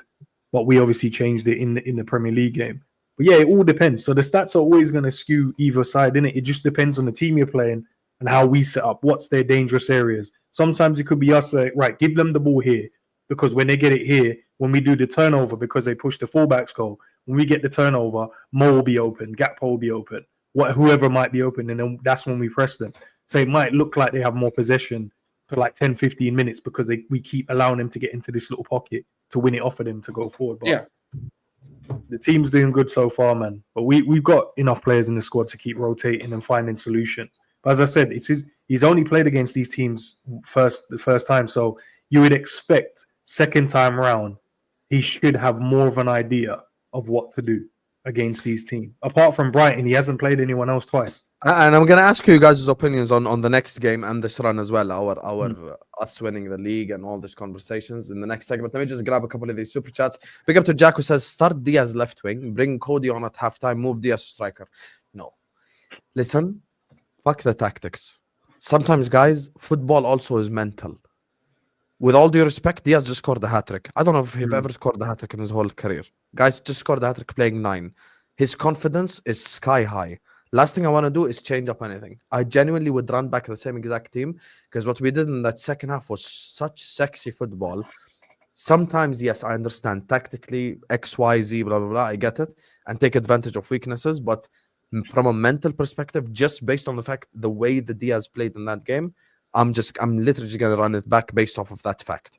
That's just my honest opinion. So, yeah, Harvey Elliott had 11 assists last season. Would be cooking right now and was consistently good throughout the whole season. Then he comes back and says Harvey Elliott wasn't starting in the first half of the season, even though he was better than Szoboszlai just because of Szoboszlai's price. But, I mean, I Harvey think Elliott in the would- start of would- last season, Szoboszlai was good though. I don't think Yeah, he was. he was at the start. I think, Definitely was. I think we got to remember Harvey's a young kid as well. You got to look after him at the same time. You know, playing when he's meant to be played. You know, like, he was cooking in preseason though. In that yeah, 10 position. Harvey's a good player, man. And Even Szoboszlai was cooking in preseason, by the way. Yeah. He scored the goal in preseason. Remember him and Mo link? they were playing some good football. Look, we've been carrying on since preseason, to be fair. Hell, Carvalho was playing good in preseason, to be fair. So, you know, now he can't even start for fucking Brentford. Seth Vandenberg didn't look bad in preseason, to be fair. But the only question is, what does Szoboszlai provide that Elliott doesn't? And you can't tell me effort and legs because Elliott can run just as long and just as hard and press just as much. He's not aggressive enough and he's not I strong told you what enough. he's there for. He's there for the female audience. Szoboszlai is definitely a much better athlete than Elliott. He is. As an athlete, pure athleticism, he is. Let's be serious here. He is. Yeah. Okay, but I think Dominic As a technician, though, keeping the ball and shit, I definitely go Elliott. Yeah, Elliott's better. Curtis Jones is a better Curtis Jones is a better technician than people probably gave him credit for. Who do you guys is think is the best technically better gifted technician, midfielder we have? Technique purely. Technique Midfield. purely, I'd probably go Jones. Gravenberch. I think Gravenberch is the best technical. Jones is the best technical player we have. I go McAllister as the best technical midfielder we have. I mean, what do you mean? Like you talking about on Just the pure turn, technique. progressing the ball? We're talking Or about you talking dribbling, protecting. I'm talking about it. dribbling, passing, complete package as a technician. I'd probably go Grav. Jones. I go Mac. He holds the ball better than everyone else in our team. He runs with the ball better than everyone else in our team. Drops a shoulder really well. I mean, I understand the argument. Curtis for Jones Curtis up there Jones. as well. Curtis It's Jones just very that he's had a great run of games, but you know his history still is that his decision making at times is not the right decision. This year, it's been fantastic every time he's been on the pitch. But I need to see I need to see a full season of it. Well, maybe maybe he's getting coached better. Yeah, so I think that Curtis Jones has the potential to be the best technical footballer in that midfield. But based on like form right now, I'd probably lean more towards Grav in terms of just what I've seen on the pitch consistently, also including last season. What Grav is doing at the moment, though, isn't a lot of technical stuff. Technique is like pure footballing ability, is what I mean. If you're just talking about like straight up, what can you do with a football? I would probably say McAllister. I mean, McAllister, what he can do with a football. I mean, based on his runs, he's got heading ability. He's got outside of the box shot ability. He's got long pass ability. He hasn't been great at carrying it outside of the midfield this season, but he could still turn a guy. You know, he has that ability. I mean, if you're talking like, you know, who has the highest dribbling rating on FIFA, it's probably McAllister. Yeah, I think Gravenberch is probably a better dribbler, I'd say. Gravenberch is better dribbling than McAllister. I think Gravenberch plays out of a press better, but I think McAllister is probably a better passer than Gravenberch. And he's a bit more complete. Like, I think he could do more things with the football. Yeah. I think Curtis Jones has got the quickest feet out of all of our midfielders. So Gravenberch is the best. He's the best at carrying the ball. McAllister is the best passer, but I think Curtis is the one that he has a mix of each. Combination. So that's why I would definitely give it to him more than the others. I don't know. Yeah, I don't have a problem with that. Listen, OR, all four of us want to see Elliot play, by the way. Like, Elliot, we're pro Elliot. We're not anti Elliot. We're pro him. I'm just saying, let's not put all this pressure on he's got plenty of time. Yeah, on a young kid. Like, he's gonna come up here and get fucking 200 assists in the next 20 games. I think Curtis and Harvey Elliott on the same pitch could look good, though. Oh, that could cook 100%. I don't think there would be pressure because he'd be chefing it up from the beginning. So there would be no pressure because he was just slicing dice. Yeah, but I'm saying I'm not gonna go like Elliot's gonna come in and gonna get 25 assists. Like, I'm just relaxed. I'm giving him time. He's a kid. He's a youth player. Yeah, let him develop. Let him get better. Let him learn the system even more. Play on the pitch under slot. All of these things that they matter. So this is what Manchester City channels felt like for 4 years. Is what Edward Joseph says. I mean, right now that's not what they feel. You get me? I'm going into Man City fan channels, the ones that haven't blocked me, and they're in crisis. So it's beautiful to see. To be honest with you, they're all over the shop at night. It's beautiful. But you know what's going to happen February the 1st, Husam, they suit up. And that's, unfortunately. Who's Slot's ideal number 9 in world football? If you tell me like what I think the concept of what Slot wants from a footballer, Harry Kane is the only correct answer. Yeah. Or Lewandowski. Harry Kane or Lewandowski. Harry or Leva, definitely. Those two. We create them chances, don't they? So we got that kind of caliber. Because Harry Kane and Leva can drop deep, collect the ball, get the ball, spray it to the wingers, stuff like that. And they can keep the ball smart, IQ, you know, not just pace and power, running in behind, being offside. Need to continue the momentum like 1920. I never said any names. He asked in general about strikers in the world. I think we knew. Yeah, you know what I'm saying? I didn't say any names. Endz, you don't have to be sensitive. Need to continue the momentum like 1920. Come on, you Reds. I'm going to address this now in the next section because there is something bothering me. And I will speak about it. I'll respond to this, I promise you. Just give me a second. Big up to Yanis, who says, genuinely, with my entire soul, what does Szoboszlai offer in the 10 that Endo can't? Fuck me, yes. Well, to be fair, Endo's probably technically better on the ball than Szoboszlai. Nah, let's not do that. No, I wouldn't go that far, Jamie. No, I've seen Endo. Man, come on. Let's not do that. I've seen Endo turn people. I wish I would hear this if Endo played the pass to Nunez away at the Emirates. I'd hear it. But the fact that he would just pussy it out of it, then we could have something to talk about. Szoboszlai would attempt it and miss, but he'd at least try. Yeah. Nunez had 5 yards of space on both shoulders down the center of the park, and you didn't play it. Yeah. Even if he misses, even if Darwin Nunez hits it 90 yards above the crossbar, the ball boy has got to get another ball to get it to David Raya, and by that time, the only person who's out of position is Darwin Nunez. Like there At was. least there you was could just blame Nunes then, innit? If he misses, you blame him. If he scores, Exactly. then you And- celebrate. and there was no risk. It's a no risk pass because every single one of our players was behind the halfway line except for Yeah. Darwin Nunes. So if you play the pass, no one follow him. Darwin, it's completely on you. If you lose the ball, I don't care because I'm not coming. So I would have been fine with it. And then I would have said, you know what? At least Nunes got into that position. And at Yeah. least he was able to make the run. Elliot and Mo link up is better too. I can't wait to listen. Mo is good with everyone. Can we just acknowledge this now? Let's just I mean, stop it. That's like yeah. saying Van Dijk. Van Dijk is good with Konate. No, Van Dijk is good with Konate and Gomez and Lovren and You know what's Matip good? and every Nunes and centre back. Salah's connection is good as well, man. Van Dijk played well If Nunes next to can Nat score. Phillips, bro. Some players are just amazing. What can we do, bro? You get But what I'm saying? the thing with Mo that I wanted to push back a little bit on because you were saying it last against Leverkusen at halftime, like Mo could play anywhere. The thing is, I think that Mo can play anywhere, but he has to play on the right because he's Yeah. the only player who, with his weak foot, could make a cross like he did to Cody Gakpo. The only player in our team with his weak foot who I think can make a world-class pass. I agree Which is because why there's I no have option there. Listen, Jamie said it earlier on in the earlier section. We have plenty of players who can play both up top and left. Like we've got 4 of them, but right wing is just one guy, like who can fully play there properly. So yeah. He's mastered the Travella, ain't he, Mo? Let's face it. he has done. Pretty He has much. done. For me, if you sign Zubimendi this window and are still first by a point or 2, you're my favorite from then. P.S. Yesterday, El Ahwa was epic. Bro, yesterday was just a cook fest. Bro. Yes, listen, Ahwa is just my favorite show because we just have fun. It's just playground banter. We just, it's just vibes. It's just vibes, to be honest with you. And I had so much fun. Jamie redirected to it yesterday. Big up to you, Jamie. It's just so enjoyable, man. Hamza ducked the smoke, but the seagulls, kaka, you're coming.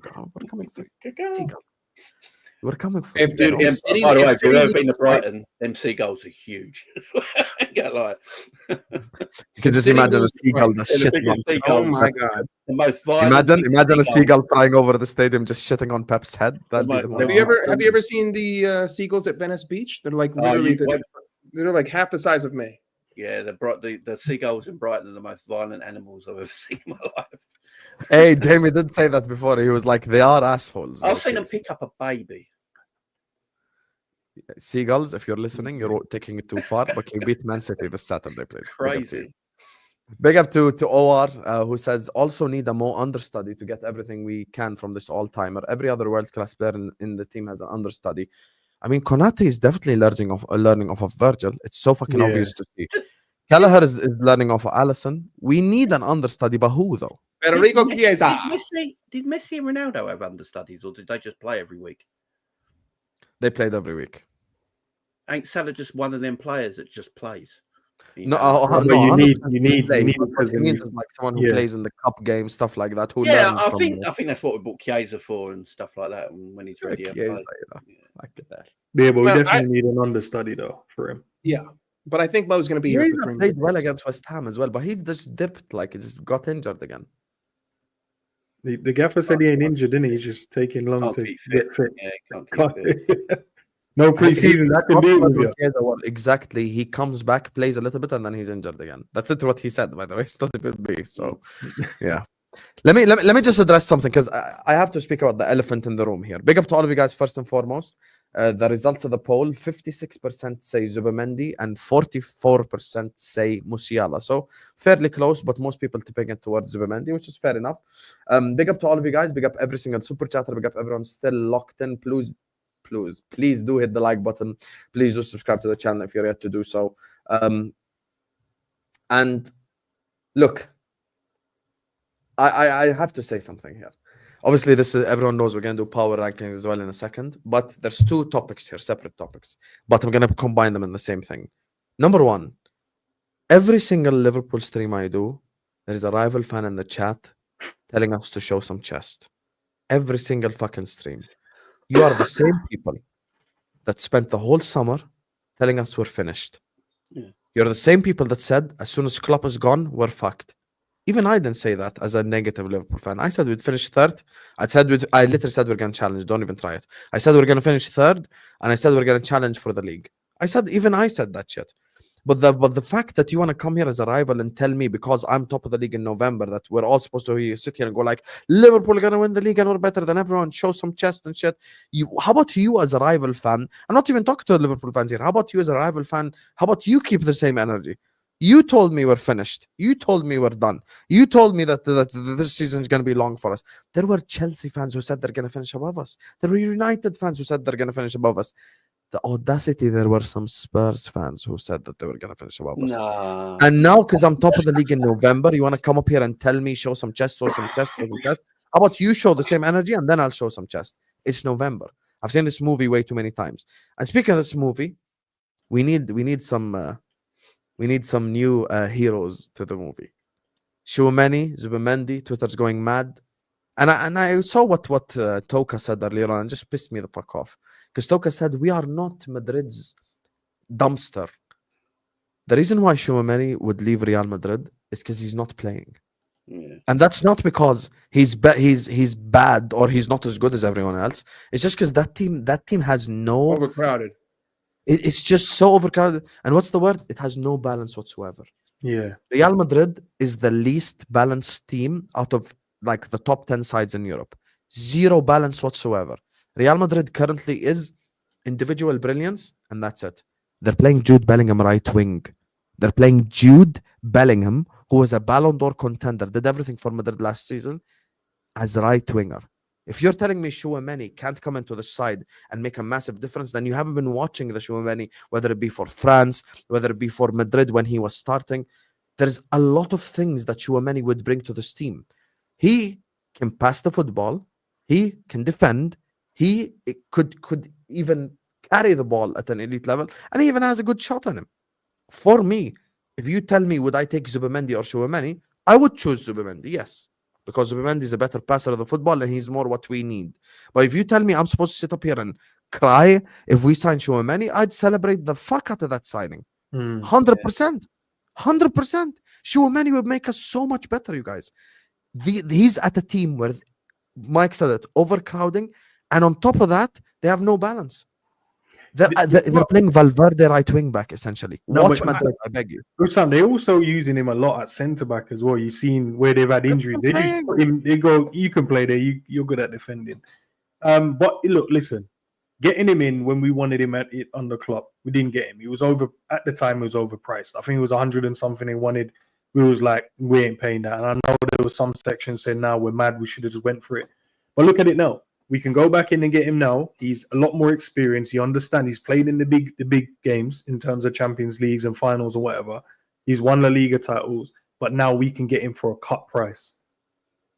That's a perfect moment to get him. More than a cut price. What is it they say? What is it? Can I just throw the bomb in the ocean and I'm Fire let you guys sale? completely cook?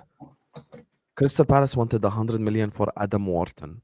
We could get Chouameni for 50, and there are people saying no. I mean, the most important thing that I think people need to remember, especially with Liverpool right now, or pretty much all clubs, it's a combination of what you need and what's in the market, right? Like if what's in the market, humor me for a second here. If Gyökeres all of a sudden January says, "Fuck Man United, fuck City, I love Arne Slot, I want to come to you, I want to play for you guys." Right? And we look at the nines that we have, and they had to sit there and make a decision. Should I get Chouameni, who could seal my midfield for the time being? Or do I go out and do I get the hottest number 9 on the planet right now, who can be here for years to come? It's a really tough decision. Like, I think we can all agree we want a center back who can play left back because we feel like we need depth on the left side. We also it would be nice to have someone to come in for Virgil van Dijk, once every 5 games. Like, I love the fact that he can start every single game for the rest of his life, but I would like to give his legs a little bit of rest so I can maybe get another half season, full season out of him. We all know that we need a midfielder. I don't think that we need a DM because I don't think that we really play with one. I think that we just need someone who's technical, who can defend, and who can play forward. It's like we just need a full profile midfielder. He can do a little bit of everything, if not excel in all areas. But I think that ultimately it's just going to come down to what's available. Like if Chouameni is the best player that we could possibly get, fine, great, get him. And You know, the defender, if it's the best player we can possibly get, whatever. But I think it's just like it's important to remember what's available, what do we need? Is what's available more important or possibly better long term than what we need right now? Because, you know, based on it, our Liverpool, like our midfield doesn't get cut open. Like, I think that the worst part of our midfield is parlaying into attack. But our defense is so good that it's okay if the midfield can't parlay into the attack for 45 minutes because Arne Slot will figure it out. He'll tinker. He'll say, Trent, you know what? Invert for 10 minutes, bypass the press. Once they stop pressing for 10 minutes, we'll get momentum. And then by that time, you know, we'll score 1 or 2 goals and all of a sudden the game's completely different. Also, why are we acting like rotation is not a thing? Can I understand that concept as well? Are we just gonna say Gravenberch, McAllister, Curtis Jones, Carabao Cup, FA Cup, Premier League, Champion, every single fucking game? They're gonna end up playing 900 games. Like, come on, you guys. Rotation matters. We cannot do this, you guys. Like, we have to rotate. We have to have fresh legs. And Chouameni, from a defensive perspective, is probably better than all our midfielders, just purely defensively. Like, as a tackler, athlete, defending wise, very good, bro. Like, he would genuinely help this team massively. Do I prefer for the 100th time, because people they like to choose what they want to list. Do I prefer Zubimendi? Of course. But am I taking Chouameni? Hell yeah, I'm taking Chouameni. Hell yeah, I'm taking Chouameni. I've got to go, but before I go, I just want to say, I think Chouameni's a smokescreen. I think there's 2 midfielders that are available that Liverpool can get this summer, this January, that are both around the same price. And I think Chouameni's been used as a smokescreen. And they're looking at somebody else personally. I don't know if Chouameni fits what Slot wants right now. If I've got to choose between, you know, maybe Zubimendi and Chouameni, Zubimendi suits what Slot wants in that midfield area, and they're both the same price. I think Madrid are asking 60 million euros, about roughly around 52 million quid, which is what Zubimendi is. And what do you think it's a smoke for? What do you think we're going to go after?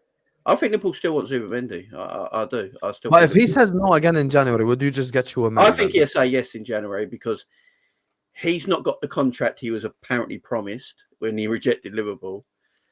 And I do believe he said yes to Liverpool the first time round, and we just messed it up. I'm saying theoretically, if we don't get him, would you get Chouameni or would you not sign anyone? If they don't get him, I think they'll even look at someone else. I don't think they're going to get Chouameni. I don't think he's fair enough. I don't think he's a slot midfielder. He's a Klopp midfielder. But he's not a slot midfielder for me. And I think they're just going to use it as a smokescreen to go about and do the business elsewhere. And I think agents are just talking now because they know Liverpool wanted him for years and it looks like an easy transfer they can now do. But with the Trent stuff and Real Madrid as well, I don't know if Liverpool want to start talking to Real Madrid about anything right now. You know, okay, fair enough. I respect that. Big up to you. Anyway. I've got to leave. Liverpool beating Jamie Phillips is in the description, guys. Big up to you, Jamie. 5-0 on the weekend, yeah. 5-0. Fucking hell. Yeah, no, we're up for it, man. 5-0 smashing the crap. Right. Let's go. Fair enough. Guys, go subscribe to Jamie's channel. It's in the description. Thank you so much, Jamie, for joining us. See you later, guys. Enjoy your weekend, everyone. See you later. See you later, guys. And now there were only 3. So, has anyone not said anything about this topic yet? You both spoke your minds. No, we spoke about it. Yeah, sure, man. Yeah. Okay. So this weekend, Aston Villa. Jamie just said 5-0. Do you guys think it's going to be that much of an ass? No. I think it's going to be a close game, man. Obviously, they need to have a reaction, don't they? They need to do something because they keep losing games of football. I'm looking at their team. I really respect their team, and I think they've got some really good footballers in there. But yeah, it won't be an easy game for us. I don't think it'll be an easy game. They've got players that can hurt us in Ollie Watkins. He always has a decent game against us, don't he? Whether he scores or just plays. I think the last time he had a bad game, maybe it was like the game at Anfield when we won 3-0. But that game, we shut everyone out. They substitute. That's how bad how much we kept them out of the game. But yeah, I think we need to, and you're right, I'd still go with the same 11 that we used against Leverkusen. I think that worked and it was fine. But yeah, I can't see Emery coming here and going with the whole same team, not changing a single player. No, I'm not changing anyone. I think just stay the same team. but I can't see Emery coming. He's a tactical manager. There's no way I see him coming there and go, let's just go and play Liverpool at their own game.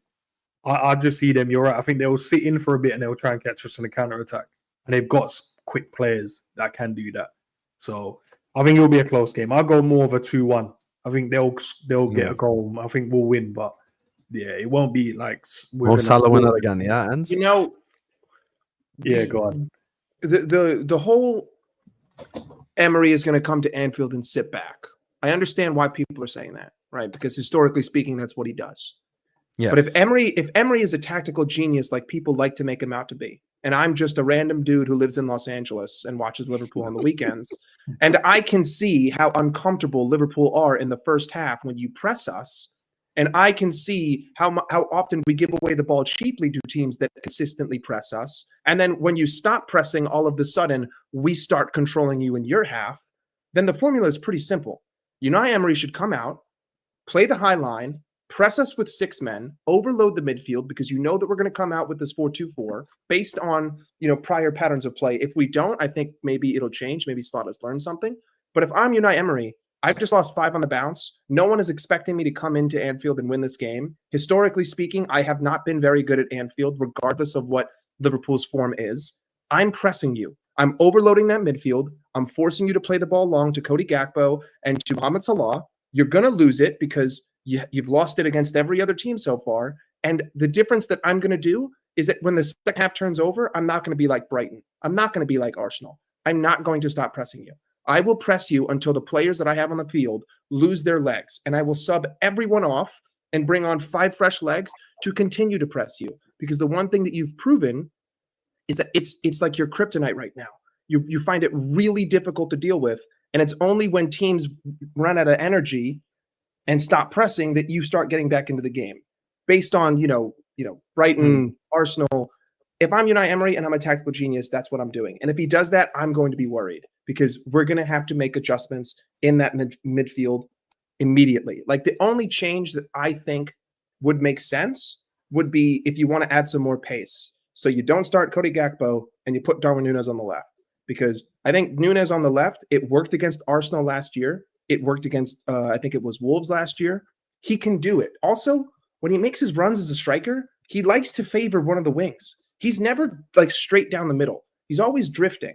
So if you stick him on the left, all of a sudden you have pace in behind. And if he's in the corner, he can hold up play. He can't hold up play if you pass it to him, directly in front of the box and ask him to take it down, draw a foul. Can't do that. If you give him some space on the left, he'll beat the wing back. He can turn around and just dish it right back to Tsimikas. But if they start pressing us, I will be worried. If they try to play this now, no longer Robertson. If they sit back and they try to play this, low block, we're going to just absolutely demolish them because we will pass it around. Mike, that's the only sub I would actually make. I see Núñez playing on the left instead of Gakpo if they are going to run the high line. Because it's just going to be catastrophe then for them. Don't even think about it as high line. Like maybe they don't even play a high line, but you're pressing with 5. Like you're overloading the midfield. You know that consistently that line has to come off if they're going to do that, Mike. They're going to have to. Yeah, if they press that and they leave the line back, there's a massive gap in the middle of the park. I'm slowly going into my football ignorance here, but regardless, if you overload the midfield, if we played 4-2-4. And you put 4 guys there and you're pressing us with 4, we're going to go long. And if we go long, I'm sorry, but Salah, ball to feet. Luis Diaz, ball to feet. Darwin Núñez, maybe not ball to feet because he can get in behind you. But, these long diagonals, maybe 1 out of 10 works. And then all of a sudden we get it, but then we give it away cheaply. Trent hasn't been great with passing. We've been forced to play long ball a lot. I just think that if we get pressed, I will be worried. But then again, maybe they just tire out. And also, we're so defensively solid that, I don't know. It's well though, Mike. They're coming off of a bad run, so the confidence in their team might not even be high. We're coming off of smoking up a team in the Champions League. The confidence in the boys might be high. So it might not even be a thing. You're right. I think you're right. If they go and press us, they could cause us trouble. And I think that goes for any team, to be fair. But it's the fact of they have to think really carefully about it. Because they might go, we don't have enough confidence as it is, and this team is firing on all cylinders. If we go and press them and miss, and we start conceding goals, we could find ourselves 2 or 3 down in the first half. We don't want to be the first team Liverpool absolutely put away in that first half. We haven't put anyone away yet in the first half. So them coming here and going Except United. Anfield crowd. Oh yeah, United. But I mean, in general, we haven't put anyone away in the first half for at least a few years now. Normally, in the first 20 minutes, we're free up and we're just smiling because we know the game's over. They don't want to be that team that does that. But yeah, they've got enough quality in their team to come and cause a problem. But what you've noticed with them over recent games, every time they can see, their heads drop. Yeah. And this Liverpool team right now, because we're so defensively strong, and we're scoring goals in the attack, I don't think it's the right game to just come and go, you know what, we're going to just run and press you guys throughout the whole game. They could find themselves in a really crazy position. 2 goals down, 3 goals down.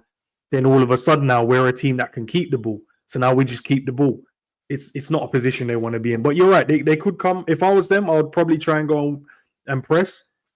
But I don't know. I don't think they will. But they might try in the first 10, 15 minutes and see what they can give. If they don't get nothing, you might see them drop further back. I think he'll come with a back 5. I think he'll go with the back 5 and the wing backs in this one and try and overload the midfield.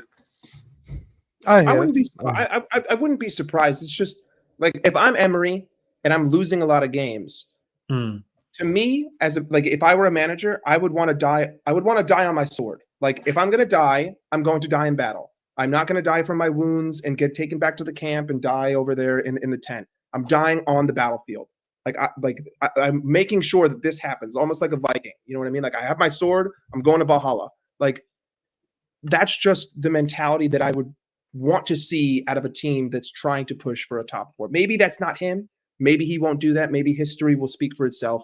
But I don't know. I feel like at times history needs to be broken, and I just think that we've shown that we struggle against the press, and it would make the most sense to do what we struggle against the most if you are losing so many games. But most likely they will play a back 5. They will sit back. So what's your prediction at the end of all this, Mike?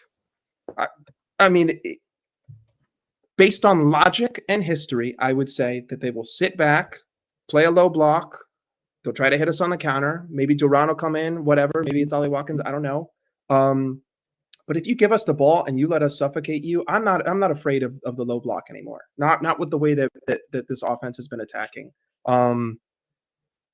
But at the same time, I think we would have 90 minutes to score 1 goal. If they play a low block, I see maybe a 1-0, maybe a 2-0. I don't see us slicing and dicing, but I don't see them hitting us on the counter because I haven't really seen any team get any odd man rushes against us who play in a low block, except for Forest. Then it took a worldie of a strike from a guy who barely hit the. What's your score, man, Mike? I mean, that's what Sam's asking. What's your score? 2-0. 2-0. I'm gonna be very pragmatic here. 2-0. I'm just gonna add 1 more goal to Endz's prediction. I'm going 3-1 Liverpool. I see us scoring 1 more goal because Aston Villa defense will have been asked. And listen, final thing, and I want everyone in the chat involved. You guys know, no long discussions on this one. Power rankings, best Liverpool player this season, based off expectation, based off everything. Top 5. This is based on the whole season, you guys. So yes, it's a fluid situation. We can put players higher up, lower up, based on performances, etc. But we're talking about from the first match day up until the second. Who's been Liverpool's best player this season? Endz Man TV. Number 1. Gravenberch. Mike. If we're including expectation, then Gravenberch. Because I expect Mo to be doing what he's doing. You said Mo last week, you fucking fraud. But the thing is that last week hold on. Last week you decided that by the 3rd player you just got 3 GA in 2 games and you brought him down. Hold on. I was relying on you as well, Mike. I was relying on you because I knew you were going to say Mo first. I went to the fraud first. Husam. Your last week, by the time we got to the 3rd player, you start saying, "Oh, but we have to talk about expectations, all of this." So if it's with expectations, no one expected Gravenberch to be our in and out starting 8 who's dominating. That's just it. Everyone expected. Season, Mike. You make it. Why do you guys make it so complicated? Who's been Liverpool's best player? Do you want a specific answer? Then do you want us to change? No. You said Gravenberch. That's fine. But I know Mike. This is a Husam versus Mike moment. Okay, if you're asking me based on nothing, who's Liverpool's best player this season? In my opinion, with the way that I view football, Mo. But with the way, Thank you. That's the point. Hold on, You hold said on. Mo last week. But you can we go moved down? because you moved the goalposts, and now I'm sitting here thinking that the goalposts were moved, but then they've been moved back. You know what I mean? Because by the time we got to the third player, everyone's talking about expectations, and so then I have to rethink No, it. expectations definitely play a part. Jokes Yeah, aside, but of course, expectations play a part. However, expectations are not just the be all and end all. Because if we say include expectations, then Curtis Jones must be number one because no one saw this shit. Listen, I'm all over the place today. I'm tired. I'm probably sick. Or we're just doing the. But listen, I'll let you listen. At the end of the day, this is not North Korea. You want to say Gravenberg? You can have Gravenberg. I'm putting Mo as my number one. Who's your number two, Mike? If Gravenberg's one, then Mo is 100% number two. It's not even a question. It's not even a question. Virgil. Nunes? Virgil van Dijk, of course you'd say Virgil. That's So obviously not a bad now, yeah, Gravenberg is number one, Mo is number two by definition, outvoted. You get me? So hold that. Number three, who are you putting number three? Ibu. Yeah, to me, it's between Ibu and Jones, but Ibu has been No unbelievable, Van Dijk? and he hasn't gotten hurt. Wait, I'm sitting here thinking that Endz is me. If it's Gravenberch, No, but Mo, we're then making a combined yeah. list. So basically, Virgil. what happened is you both voted for Gravenberg second, I'm first. just getting Yeah. So confused he here. took first place. Me and Mike voted Mo first, and he voted Mo second. So Mo's second. Yeah. So who's third now? Virgil. With Virgil. Gravenberch and Mo, then Virgil, 100%. See, this is where And I this said shit gets. Ibu. I said Ibu. Ibu fourth. Yeah, Fair. I'd say Diaz fourth, to be honest with you. Wouldn't it be your third though? Because who's first? Gravenberch is first, Salah is second, so it's the third one. So who's the third? No, third is Virgil. Oh, Virgil. Okay, you third change is yours then, Mike, to Virgil, yeah?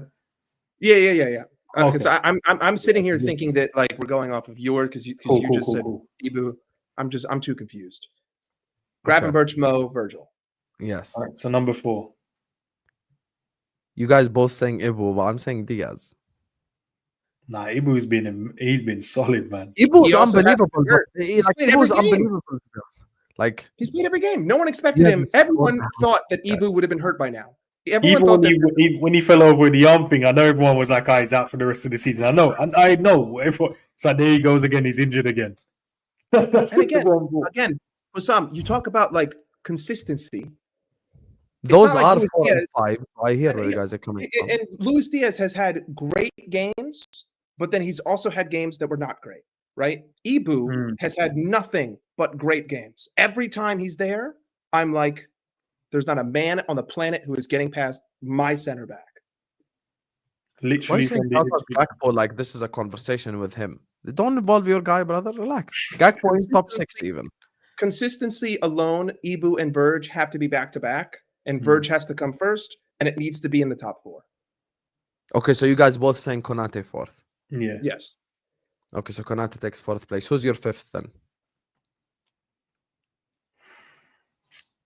I'm taking I'll go Diaz Diaz. 5th. I Yeah, I'll cannot go be lower. Diaz can, yeah. Yeah, I maybe Yeah, I'll go Curtis Diaz. Jones. I was going to say maybe No. Curtis Jones. Diaz. Diaz is more than fair.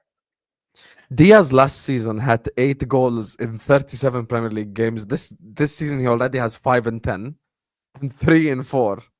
You know how many goals did he score in the Europa? He only had 3 goals in 7 games in the Europa. He matched it in 1 game, bro. If we say expectations, listen, I'm creating political relationships. Bogota, here I come. Hypothetically, if there was a number 6, who would you vote for? Hypothetically, if this was the top 6. Trent. Trent in the power rankings? Hell no, I'm not putting Trent. No, because if you look at what we didn't expect him to do, what he's doing now. I'm not saying he's at his best, but he's doing stuff. It's not like I'm putting Jones in 6th. I have to. No, but that's based off of what? The Chelsea game and the Leverkusen game. Based off Jones- of Chelsea, Arsenal, the hasn't last 2 played games. enough. No, man, He hasn't played enough. He hasn't played enough. I feel like it's off the back of maybe 4 games, and I feel like we played But 16 Trent's games. passing has been so shit this season. In the bro. last 4 games, but the rest they were good. 4 games. I don't know. Well, hold on. Ends. I would say that Trent consistently. This has been Trent's season. Super solid defensively, 9 out of 10 passes are terrible, but that one pass leads to a goal. So 9 of his passes suck, but he's creating an incisive pass that leads to a goal. But the issue for me is that the other 9 are like, you just kick the ball at Declan Rice 9 straight times, but then you also lead in Darwin Núñez and we score an equalizer. So, but at the same time, based on expectations, how well he has done defensively, I think supersedes that, because he has not gotten burnt. And every time we think, like, whether it's Matoma or Martinelli or whoever was against Leverkusen, whoever it may be, he's winning his duels. And even if he doesn't win his duels, he's pushing the player off enough where Konate has time to cut down the passing lane. And all of a sudden, like, you can cross the ball you want, but you're not getting it past Ibu. And also, you're not going to get a lot of lift underneath it because Trent is right up next to you. So, his defensive work has just been like night and day. You got to put him in there. Definitely an improvement. Yeah. Honorable mention to Trent for me, but if I had to vote for 6th place, I'm going Curtis Jones. So there you have it, folks. That's You've our been power outvoted. ranking for this week.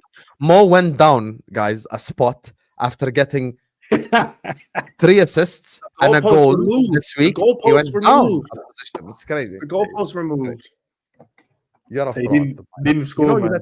Ends I expect because he's a hater, but I expect better. You know how much I love Mo. Come on. I know, man. You know what I mean? expect better.